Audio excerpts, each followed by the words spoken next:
আপনি একটু পরে মারা যান, কালকে এই মুহূর্তে আপনার ঘরে বিভিন্ন জন বলা বলি করবে, আহারে ও এইটা করছে, ও গতকালকে বাজারে গেছিল এই টাইমে।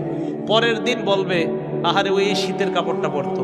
তৃতীয় দিন বলবে ও আসলে এই সেই। চতুর্থ দিন ভুলা যাবে আস্তে আস্তে।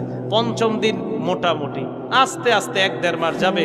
গতি পৃথিবীর মতো চলতে থাকবে, আকাশ আকাশের মতো থাকবে, বাতাস বাতাসের মতো থাকবে। আপনার বন্ধু টন্ধু যারা যার যার কর্মস্থানে সে মতোই করবে, কিন্তু আমি আপনি কবরে থাকতে হবে। এটাই চূড়ান্ত বাস্তবতা।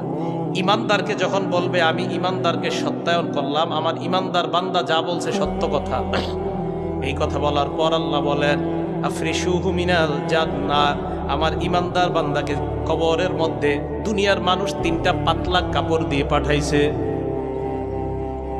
আল্লাহ বলবে আফরিশুহু মিনাল জান্নাহ, আমার বান্দার কবরে আমার বান্দার শরীরে জান্নাতের পোশাক পরায়া দাও।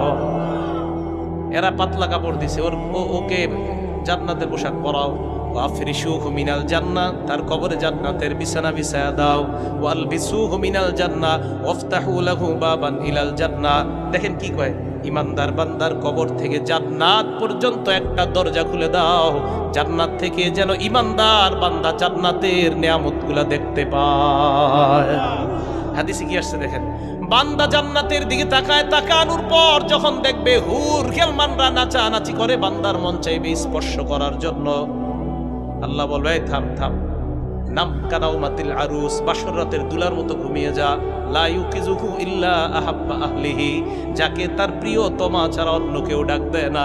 আরে এই হাদিসের উদ্দেশ্য হলো, কবরের মধ্যে তোমার প্রিয়তমা কেউ নাই, আমি আল্লাহ তোমার প্রিয়তম হয়ে গেলাম।